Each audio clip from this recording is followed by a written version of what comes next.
तो गाइज आज इस वीडियो में हम सीखने वाले हैं कि जब एमआरआई जॉइंट्स के आप एमआरआई करोगे तो कौन कौन से सीक्वेंसेस हम यूज करते हैं। क्लियर।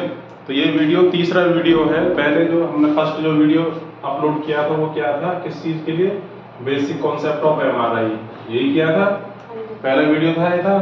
उसके बाद आया था बेसिक कॉन्सेप्ट ऑफ स्कैनिंग। किसकी स्कैनिंग? एमएसके। यानी कि एमएसके में जब हम जॉइंट्स के एमआरआई करते हैं तो एमआरआई करने का रूल क्या होता है। पहले सेकंड वीडियो ये था। आज तीसरा वीडियो अब जो हम बना रहे हैं या सिखा रहे हैं, तीसरा वीडियो किसका है? एमएसके सीक्वेंसेस कि जॉइंट्स में हम कौन कौन सा सीक्वेंस यूज करेंगे। तो कोई भी, जैसे आप जॉइंट्स लिख लो पहले, जैसे STN joint. Number 2 MRI shoulder. Clear. MRI arm लिख लो और फोर आर्म।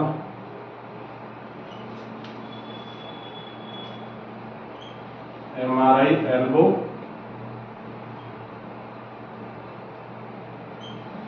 एमआरआई रिस्ट और हैंड, या जैसे अलग से थंब भी आ जाता है कभी कभी, है ना।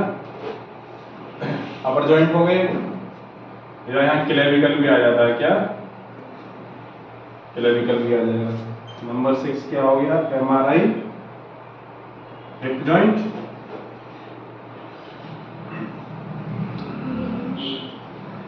MRI thigh. ठीक है। एमआरआई नी, एंकल, फुट या लेग।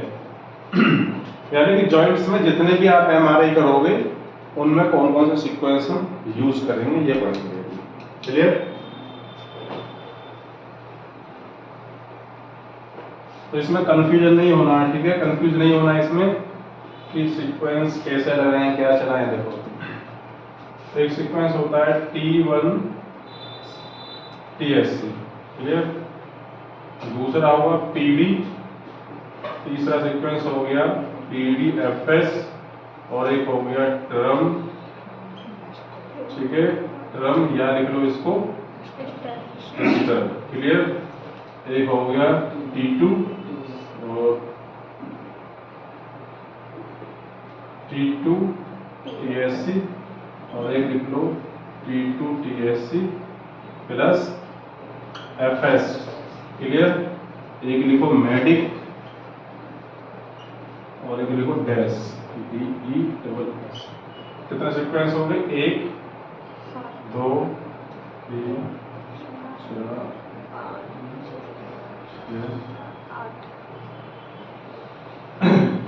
आप किसी भी पार्ट्स का जॉइंट में जब भी एमआरआई करोगे तो यही सीक्वेंस यूज करोगे। डिफ्यूजन में चला था।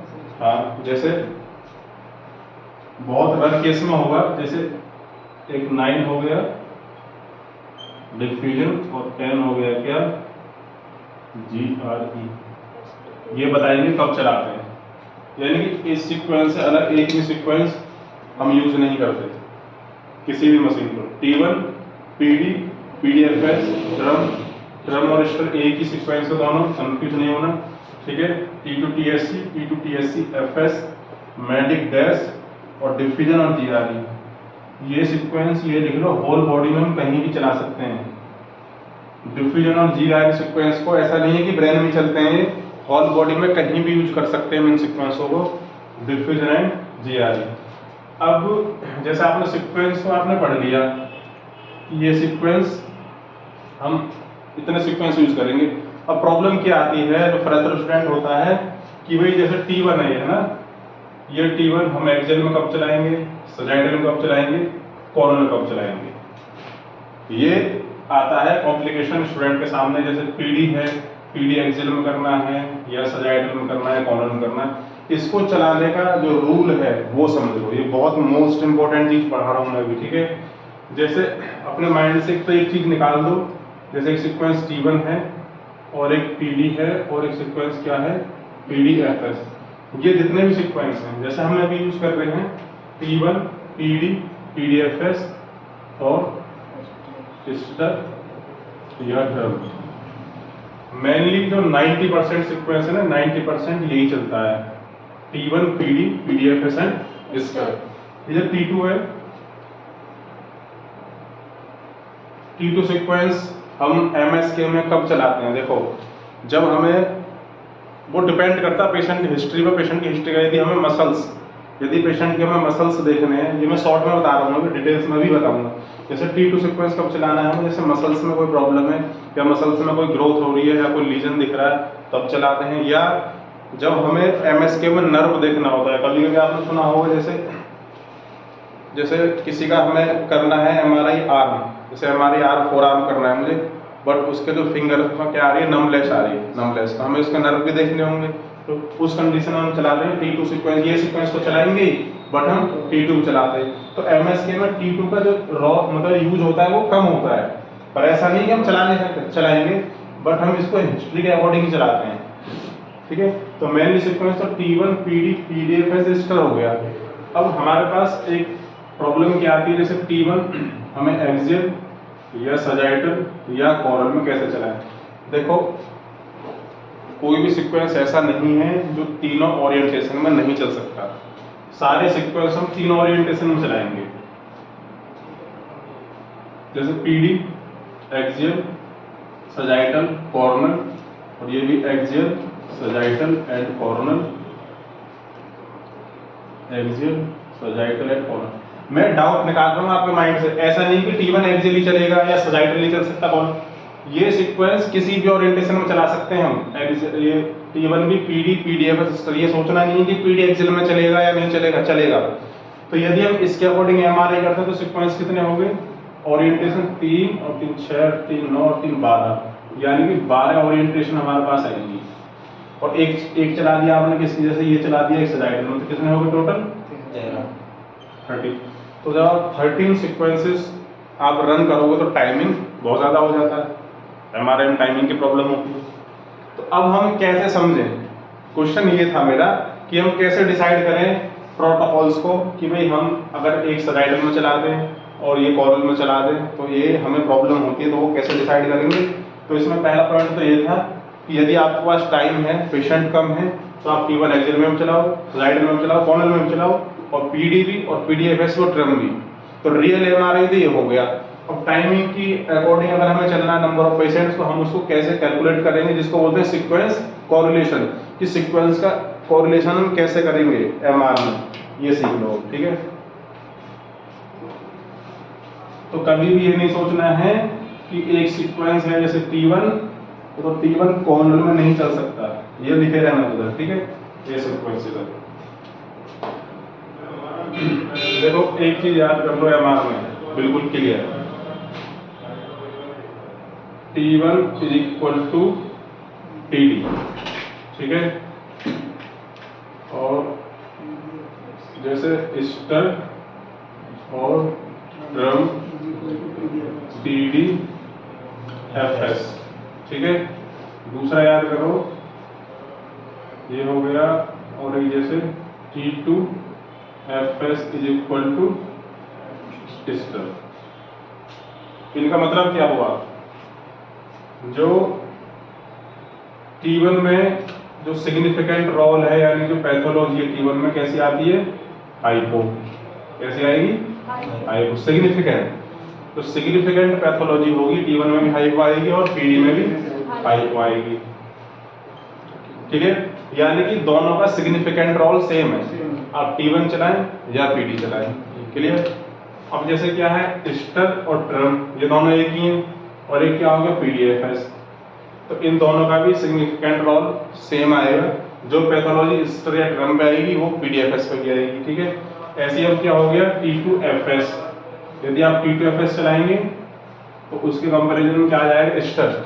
जो पैथोलॉजी T2FS पे आएगी वो स्टर पे भी आएगी। अब देखो सीक्वेंस को हम कम कैसे करते हैं, यहाँ पे एक फॉर्मूला यूज कर रही है, बहुत मोस्ट इंपॉर्टेंट चीज है।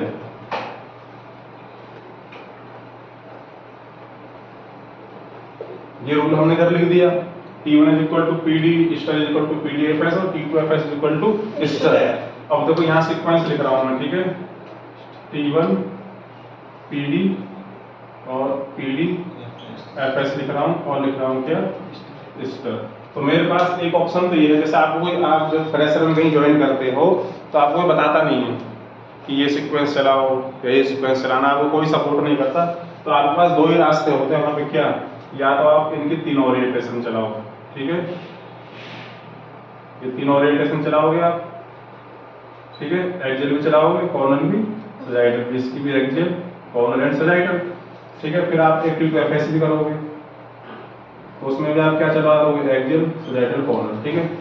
तो एक रास्ता तो आपके पास ये है कि सबके ओरिएंटेशन चला दी तो कितने हो गए, 15 सीक्वेंस हो गए। तो आप 15 सीक्वेंस करोगे तो बोलोगे आपको एमआरआई करना नहीं आता, आप बहुत स्लो एमआरआई करते हो, कुछ नहीं आता, आप ऐसे बोलेंगे आपको। अब आपको, अब जो मैं रूल बता रहा हूँ ये ध्यान से देखना कि सीक्वेंस भी सारे यूज हो जाएंगे और ओरिएंटेशन भी सारी हो जाएंगे। कैसे, जैसे हमने लिखा T1 is equal to P D, इस वीडियो का यही कंक्लूजन है, मैं पढ़ा रहा हूँ 2 मिनट में, ठीक है।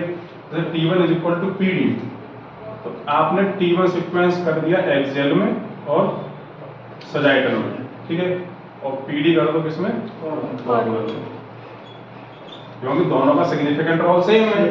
तो आपका सीक्वेंस T1 भी यूज हो गया और पीडी भी यूज हो गया और ओरिएंटेशन कितने आ गए, 3, ठीक। अब जैसे पीडीएफएस की बारी आई है ना, पीडीएफएस आपने चला दिया एक ओरिएंटेशन में, इसमें एक में जैसे कॉर्नर में चला दिया, क्लियर।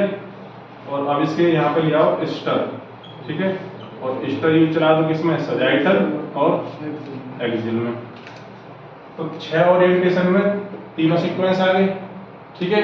अब क्या बचा, T1 हो गया, PD हो गया, PDFS हो गया और स्टार हो गया। तो 6 ओरिएंटेशन में सारे सीक्वेंसेस आपने रन कर दिए, बचा एक T2FS। अगर आपको T2FS चलाना एक ओरिएंटेशन में किसी में भी इसको चला दो। तो बस हमें ये याद रखना है एमएसके में T1 is equal to PD, star is equal to PDFS और T2FS is equal to star, ठीक है।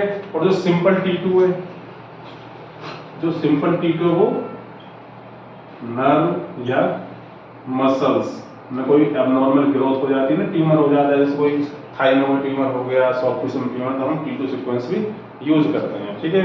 अब एक बचे सीक्वेंस का डैश और मेडिक, ये स्पेशल कैरेक्टर के लिए होते हैं, जैसे कार्टिलेज, इसके लिए कार्टिलेज के लिए। तो पहला आप इतना समझ लो ये चीज, ठीक है। अब इसमें एक टास्क और बचता है, ये कंप्लीट हुआ, तो ये तो सीक्वेंसेस हो गए सारे, ठीक है, और डैश और मेडिक मैंने लिख दिए। फिर सीक्वेंस एमएसके में इससे अलग कोई भी सीक्वेंस नहीं लगेगा, कोई भी सीक्वेंस नहीं लगेगा।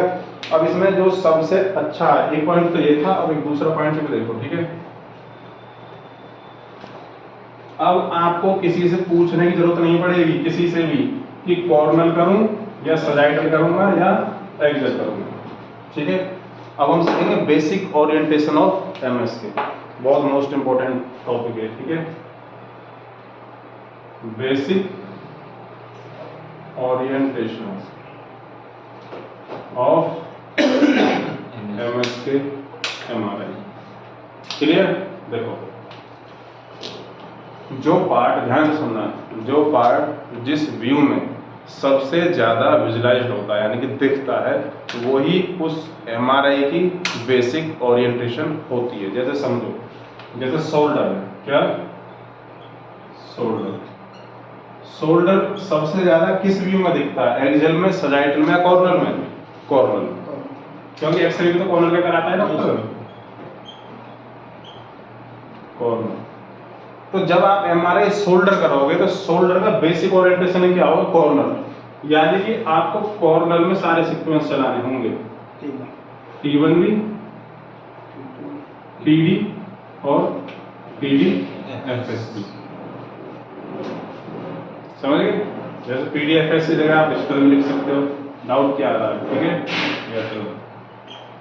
यानी कि कॉर्नर में तो तीनों ओरिएंटेशन आपको रन करने हैं, क्योंकि ये इसकी बेसिक ओरिएंटेशन है, ठीक है। अब क्या बचा आपके पास, कॉर्नर हो गया। अब क्या बचा, एक्सियल, एक्सियल में आप 2 लगा दो, जैसे T1 और PD।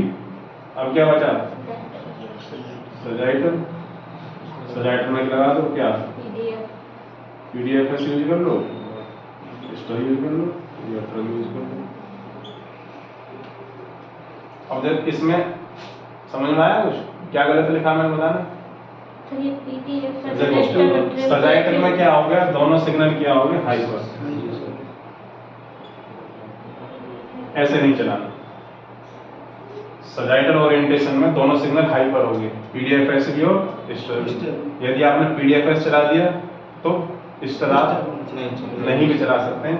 तो उसके कंपैरिजन में यहाँ क्या ले आओ, T1 सजाइटर। टाइम है तो दोनों चला दो, कोई दिक्कत नहीं। हर एक ओरिएंटेशन में दोनों सिग्नल होने चाहिए, हाइपो और हाइपर। किसी से भी पूछने की जरूरत नहीं है आपको कि एक्सेल चलेगा, सजाइटर चलेगा, कॉर्नर चलेगा। बेसिक ओरिएंटेशन में तीनों सीक्वेंस चला दिया आपने, T1 भी, PD भी और स्टर भी, या ट्रम भी चला दिया, PD भी चला दिया। सीक्वेंसिंग सारी वीडियो को T1 PD PDFS and stir. समझ में आया। अब देखो दूसरा लिख लेते हैं, एल्बो। खुद ही बताओ अब आप, एल्बो का बेसिक ओरिएंटेशन क्या है बताओ।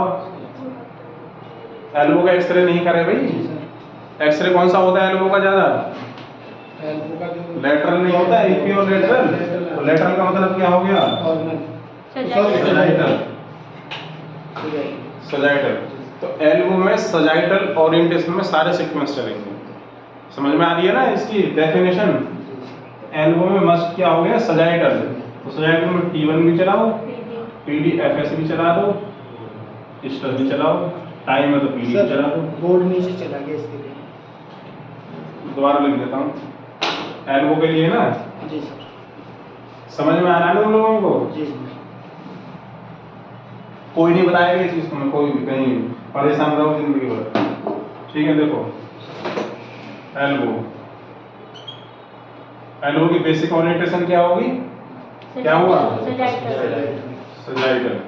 तो सजाइटर में तो सारे सीक्वेंस चलाने हैं, T1 भी, PD भी और PDFS। टाइम और स्टर भी चलाओ, कोई दिक्कत नहीं। ठीक है, उसके बाद क्या बचा, एक्सियल। एक्सियल में दो ले लो, T1 और PDFS ले लिया। अब क्या बचा, कोरोनर। कोरोनर में तीनों चला दो, मन करता है दो चला दो। जैसे कि T1 और PD एक होते हैं दोनों, T1 और PD। तो T1 और PD हाँ, अगर नहीं चलाए तो T1 में काम नहीं चलेगा सजाइटर का। जैसे अब आप बोल रहे हो सजाइटर में जैसे हमने T1 है, T1 चला दे तो PD नहीं चलाए तो जैसे T1 चला दिया और क्या चला दिया, PDFS चला दिया। हाँ, तो इन दोनों की, क्योंकि दोनों तो इक्वल है, तो ये जैसे ये हो गया हाइपो है, ये हो है। हमें सीक्वेंस में तो सारे चाहिए, T1 में चाहिए डॉक्टर रेडियोलॉजिस्ट को, T1 में चाहिए, PD भी चाहिए, PDFS भी चाहिए और स्टर भी चाहिए, सारे सीक्वेंस चाहिए ना। तो उससे मतलब ये था कि जैसे ऐसे नहीं करना है, जैसे T1 और PD। तो इसमें ये करने की जरूरत नहीं है, T1 एक्सियल भी करोगे, सजाइटल भी करो, कॉर्नर भी, और PD भी क्या करो, एक्सियल सजाइटल कॉर्नर, ऐसे जरूरत नहीं है करने की। T1 में सजाइटर चलाना है, T1 में एक सीक्वेंस चला दो, दो चला दो, एक यूज कर लो सजाइटल, यदि आपके पास टाइमिंग की प्रॉब्लम है तो। इसको समझो, रटना नहीं है। T1 is equal to PD का मतलब क्या है, जो पैथोलॉजी T1 में आएगी वो PD में भी आएगी। जी सर। ठीक है, बट इसमें एक चीज और है, अभी इसको कंप्लीट करने दो तब बताऊं। तीसरा पॉइंट होगा इस वीडियो का। ठीक है, तो पहले अभी हम सिलेक्ट क्या कर रहे हैं, ओरिएंटेशन।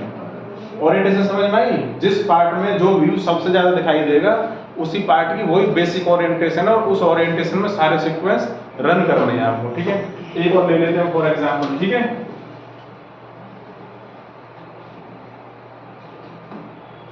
जैसे अब लेते हैं, कौन सा लेना, चलो हिप जॉइंट ले लो। क्या, हिप जॉइंट भी तो जॉइंट्स में आता है। तो हिप जॉइंट का बेसिक ओरिएंटेशन बताओ, कॉर्नर। तो कॉर्नर में आपको सारे सीक्वेंस रन करने होंगे, T1 PD PDFS स्टर। ये फॉर्मूला कब अप्लाई करना है मालूम है, जब आपको कोई बता नहीं रहा है कि कौन कौन से सीक्वेंस यूज करने हैं, आपको कोई हेल्प नहीं कर रहा, आप फर्स्ट टाइम गई है हमारे घर, तब ये फॉर्मूला यूज करना है आपको। ठीक है, क्योंकि सारे सीक्वेंस यूज करोगे आप तो क्या होगा, बहुत ज्यादा टाइम लग जाएगा, आपको फर्स्ट इंटरव्यू होगा। तो इसलिए T1 चलाओ, PD और स्टर। कोई आपसे बोलेगा नहीं फिर कि आपने ये सीक्वेंस नहीं चलाया और ये ओरिएंटेशन नहीं चलाया, तो आप उसमें अगेंस्ट आप क्वेश्चन भी पुट अप कर सकते हैं। जब मैंने T1 एक्सेल चलाया है तो अब PD मैंने स्लाइडर में चला दिया या कॉर्नर में, और T1 is equal to PD होगा और PDF is equal to star होगा, तो कॉर्नर हो गया। अब क्या करेंगे, सजाइटर, दो सीक्वेंस सजाइटर में ले लो, T1 ले लो या स्टर ले लो, ठीक है। अब क्या बचा, एक्सेल, दो सीक्वेंस एक्सेल में यूज करो, PD और स्टर यूज करो, ठीक है। ये सीक्वेंस हो गए इसके रिजल्ट के। रिजल्ट में क्या हो, T1 भी आ गया, PD, PDF स्टर, T1 एक्सजीएल पीडीएफएस नहीं चलाएंगे किसमें, एक्सजीएल में। ये हो तो गया स्टर अच्छा हाँ, या PDFS यूज करो, स्टर एक्सेल और ये PD, T1 भी यूज कर सकते हैं, PD is equal to T1। हर सीक्वेंस का होगा नहीं, जी सर। ठीक है। चलो बेसिक में सारे सीक्वेंस हल कर रहे हैं। ये तो हो गया बेसिक ओरिएंटेशन ऑफ MS के, ओरिएंटेशन सेलेक्ट करना, ठीक है। T1 PD PDFS स्टर या ड्रम, ठीक है। ये हो गया। देखो T1 किसके लिए यूज करते हैं, अनाटॉमी। ये आपने हर जगह लिखा मिला है आपको कि T1 किसी के लिए करते हैं, अनाटॉमी के लिए। बट ऐसा कोई है जिस सीक्वेंस में अनाटॉमी नहीं आती हो, अनाटॉमी तो सब में आती है, तो इसका कोई कुछ नहीं है, ठीक है। PD किस लिए यूज करते हैं, टेंडन्स और लिगामेंट। एक आपको कंफ्यूजन क्लियर कर रहा हूँ अभी, पहले लिख देता हूँ, ठीक है। PDFS टेंडन्स और लिगामेंट, ठीक है। और स्टर बोन मैरो, इसके लिए बोन मैरो के लिए करते हैं, बोन मैरो देखने के लिए। या आप इसमें बोन तो है, बोन मैरो तो बोन तो आएंगे, ठीक है। मोस्टली आपने ये लिखा मिलेगा बुक में कि T1 अनाटॉमी के लिए, PD टेंडन्स लिगामेंट्स के लिए यूज करते हैं, PDFS टेंडन्स लिगामेंट्स के लिए, स्टर बोन मैरो या इन्फेक्टिव पैथोलॉजी, क्या इन्फेक्टिव पैथोलॉजी के लिए ऐसे लिखा मिलेगा। लेकिन इतना लिख देने से आप जब MRI मशीन में बैठोगे ना तो आपको फिर भी कंफ्यूजन रहेगा, तो इसको समझ लो, ठीक है। ये तो नोट कर लिया होगा ना, ठीक है। तो T1 anatomy, PD tendons, PDFS tendon ligaments, ये बुक में भी लिखा मिल जाएगा, लेकिन इतना लिखने से कुछ नहीं, इसको समझो, मैं जो समझा रहा हूँ, ठीक है, कि आप कैसे डिसाइड करोगे। कि हर एक सीक्वेंस की एक एडवांटेज है और एक डिसएडवांटेज होती है। देखो एक ही सीक्वेंस का एग्जांपल दूंगा फिर मैं, वीडियो बहुत लंबा हो जाएगा फिर, ठीक है।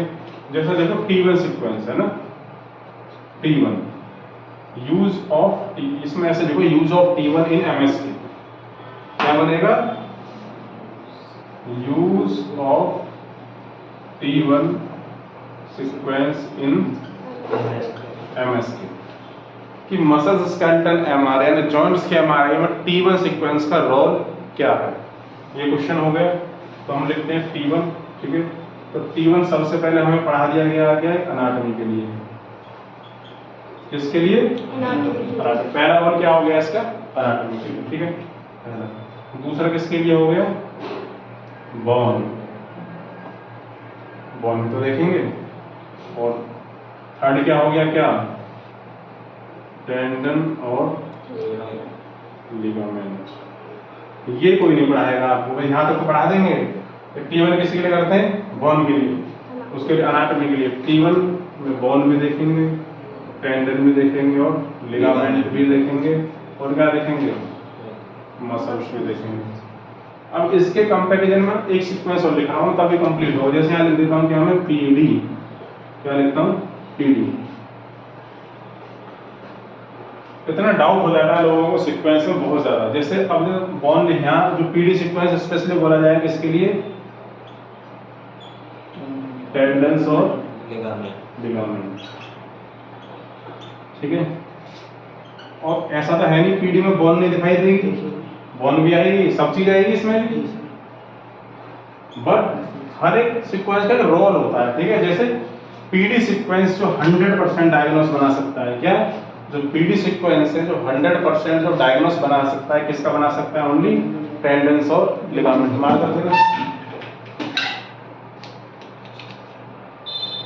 किसके लिए? चलने जा रहा है।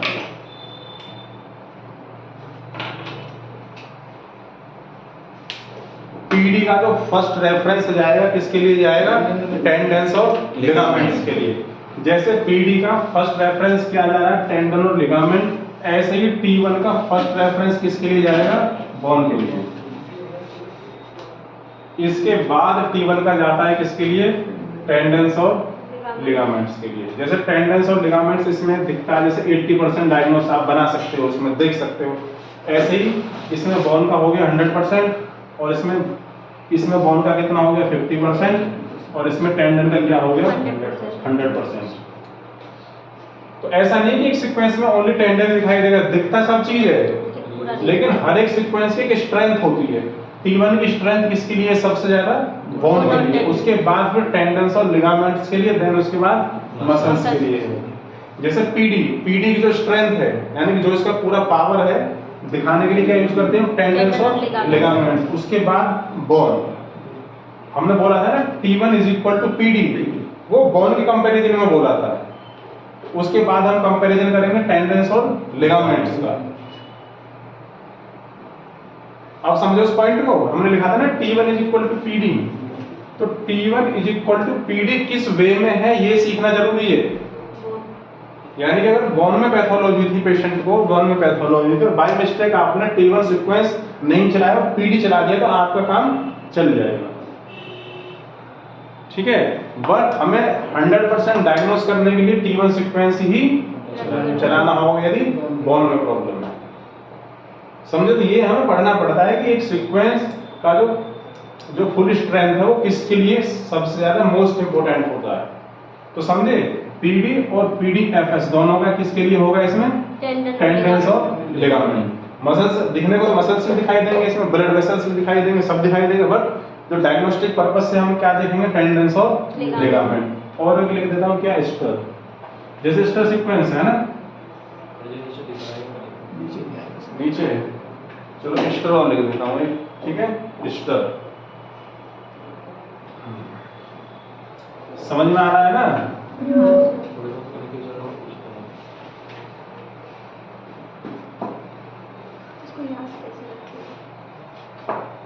जैसे क्या लिखा? स्टर या ट्रम भी बोलते हैं इसको, ठीक है। इसमें क्या लिखा? जैसे हमने बोन, ठीक है, उसके बाद टेंडन और लिगामेंट, उसके बाद क्या देखा? मसल्स। तो इसमें बोन, जैसे टेंडन लिगामेंट प्लस में क्या हो गया? 20% ओनली, 20 या 40% इसका रोल लगा लो टेंडन लिगामेंट को डायग्नोस करने में, ठीक है। बट इसका डायग्नोस किस में बेस्ट बनेगा? बोन में, यानी कि बोन एंड बोन में, यानी इन्फेक्टिव पैथोलॉजी या एक्यूट। जैसे किसी को ट्रॉमा हुआ, अभी रिसेंटली ट्रॉमा हो गया, या किसी को बोन मैरो में कोई इन्फेक्शन है या एब्सिस बन गया, किसी वजह से मसल्स जैसे एब्सिस हो गया, तो ये यस ये T1 में भी बोन दिखता है ना सही से? हाँ, और ये स्टर में भी। स्टर में क्या पढ़ा रहा हूँ? बोन मैरो, ठीक है। यानी कि बोन मैरो इन्फेक्टिव पैथोलॉजी, या जैसे मसल्स में क्या हो गया? एब्सिस। तो ये जो चीजें, जैसे टेंडन, इसमें क्या चला गया? 20%। ऐसा कोई सीक्वेंस है जिसमें बोन ना दिखाई दे? बोन तो सब में है ही, लेकिन बोन में भी क्या, अगर बोन में फ्रैक्चर देखना होगा तो क्या यूज करेंगे? T1। अगर बोन में हमें बोन मैरो से कोई सिग्नल देखना है, बोन मैरो में कोई ट्यूमर है, तो क्या देखेंगे इसमें? स्टर और T1 भी करेंगे। आपका देखो, ये जो सीक्वेंस क्या होते हैं? सीक्वेंस क्या? Multiple tools of the diagnostic, यानी कि चीजों को डायग्नोस करने के लिए हमारे पास मल्टीपल ये क्या है? टूल्स हैं। हम इनको यूज करते हैं, अप्लाई करते हैं बॉडी पे, तो वहां से ये सिग्नल लेके आते हैं, हमें इंफॉर्मेशन देते हैं। तो किसी भी सीक्वेंस में इतनी पावर नहीं है कि एक सीक्वेंस चलाओ और बॉडी की सारी इंफॉर्मेशन आपको दे देगा। ये सीटी स्कैन की तरह थोड़ी नहीं होता है। सीटी स्कैन में क्या होता है, रेडिएशन होता है, बॉडी में एक बार डालोगे जितना भी उसका पावर है, जितनी भी इंफॉर्मेशन देनी है उसको एक बार में दे देगा वो रेडिएशन। लेकिन जब हम इसमें रेडियो फ्रिक्वेंसी यूज करते हैं, जब हम यूज करते हैं चलाते हैं, जैसे हमने T1, तो T1 सीक्वेंस में इतनी पावर नहीं कि सारी पैथोलॉजी को आपको एक बार में निकाल के दे देगा। तो उसके लिए हमारे पास मल्टीपल क्या है, सीक्वेंसेस है। तो हम इस सीक्वेंस को रीड करते हैं, पढ़ते हैं पहले कि भाई कौन सा सीक्वेंस किस डिसीज के लिए बेस्ट होगा। तो अभी हम डिसीज नहीं पढ़ रहे, अभी हम क्या पढ़ रहे हैं, anatomical structure of the human body, कि हम जो अनाटॉमिकल पोस्चर है उसका क्या देखेंगे। जैसे बोन देखने के लिए क्या चलाएंगे, T1। तो अब ऐसा तो है नहीं कि पीडी में बोन नहीं आएगी, पीडी में भी बोन आएगी, बट उसका सिग्निफिकेंट रोल थोड़ा कम हो जाएगा पीडी में। तो पीडी का रोल किसमें है, लिगामेंट्स और टेंडन के लिए ज्यादा है। तो ये पढ़ा रहे हैं अभी हम। तो जब भी आप स्टर सीक्वेंस चलाओगे, जैसे किसी को क्या आ रही है, हिस्ट्री आ रही है कि पैर में पस हो गया, किसी को एब्सिस हो गया, नी में स्वेलिंग हो रही है, बहुत ज्यादा स्वेलिंग है नी में, एंकल में स्वेलिंग हो गया, चोट लग गया या एब्सिस हो रहा है, डिस्चार्ज हो रहा है, तो क्या चीजें इन्फेक्टिव चीजें हो गई हैं, बोन मैरो हो गया या मसल्स हो गया, तो उसके साथ में क्या चलाएंगे, स्टर। क्लियर। अब वहाँ पीडी काम नहीं करेगा वहां पे, जैसे आपने चला दिया पीडी काम नहीं करेगा वहां पे, या तो आप चलाओ पीडीएफएस, क्योंकि पीडीएफएस इक्वल टू स्टर हो गया। एक चीज और समझो, चलो यहाँ पे इसने एक क्वेश्चन पुट किया ही है, तो फिर क्लियर करते हैं इसका।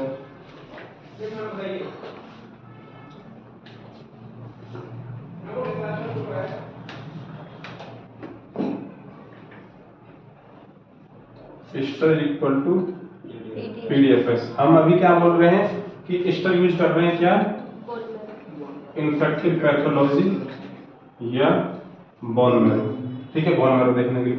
और हमने लिखा था स्टर इज इक्वल टू पीडीएफएस। अब जैसे पीडीएफएस में भी इन्फेक्टिव पैथोलॉजी देखोगे ना, तो जैसे एब्सिस और ये तो सब आ जाएंगे, बट बोन मैरो में इसका स्ट्रेंथ क्या हो जाएगा, कम हो जाएगा। तो डिपेंड करा किसके ऊपर, पेशेंट की हिस्ट्री के ऊपर, ठीक है। क्योंकि किसी को स्वेलिंग है पैर में, एब्सिस हो रहा है, तो हमें पहले देखना है इसको, हमें देखना क्या है स्टडी में, हमारा विजन क्या है। अगर हमारे टेंडेंस या लिगामेंट की तरफ हमारा फोकस है तो हम चला देंगे क्या, पीडीएफएस। यदि आपको लग रहा है पेशेंट की हिस्ट्री से कि भाई इसको स्वेलिंग है, या आपने पहले सीक्वेंस रन किया, तो फिर आप क्या चला देंगे, स्टर। इसमें कोई भी चीज फिक्स नहीं है। अगर मैं यहाँ पे लिख दूं कि आपको, जैसे मैं अगर यहाँ पे ये लिख देता हूँ एंकल, क्या लिखता हूँ, एंकल प्रोटोकॉल, मुझे लिखने में 1 मिनट लगेगा। ये लो T1 PD FS स्टर, देखो इसमें लिख लो सजाइटल, कॉर्नल, एक्सियल, इसमें लिखो सजाइटल, कॉर्नल, और पीडीएफएस लिख लो कॉर्नल, और एक इसमें डाल दो T2 FS एक्सियल, ऐसे मैं लिख दूंगा। तो क्या कर लोगे हमारे ये, अभी ये चीज हर जगह थोड़ी ना फॉलो हो जाएगी। ये पहले उसी को समझो, ठीक है, कि इसका मेरे पास कमेंट्स आते हैं, सर सीक्वेंस का वीडियो बना दो, एक पीडीएफ दे दो। एक पीडीएफ बना देने से कुछ नहीं होगा, पहले समझो। इसमें और बहुत सारी चीजें हैं, मैं पढ़ाने में और बहुत पढ़ा सकता हूँ, लेकिन नेक्स्ट वीडियो में कवर करेंगे, ठीक है। तो आज हमने क्या देखा, एमएसके का ये एक रिहर्सल वीडियो था कि आप रेडी हो एमएसके करने के लिए, कौन कौन से सीक्वेंस हम यूज करेंगे, किस सीक्वेंस का क्या रोल था। तो हमने 5-10% चीजें पढ़ी हैं आज, वैसे कंप्लीट नहीं हो गया अभी, ठीक है। आप गूगल पे जाना और डाल देना T1 यूज इन एमआरआई, बहुत सारे मिल जाएंगे देखने की। तो ये पढ़ने का तरीका था ये जो मैंने इसमें बताया कि एटलीस्ट आपको इतना मालूम होना चाहिए। तो अब हम मिलते हैं नेक्स्ट वीडियो में, जो हम किससे करने वाले हैं स्टार्ट, एमआरआई शोल्डर से, ठीक है। तो गाइस इस वीडियो में इतना ही था, वीडियो काफी लेंथी हो जाएगा। तो यदि वीडियो से आपको चीजें समझ में आती है तो प्लीज वीडियो को शेयर करें एंड सब्सक्राइब करें चैनल को। मिलते हैं नेक्स्ट वीडियो में, थैंक यू।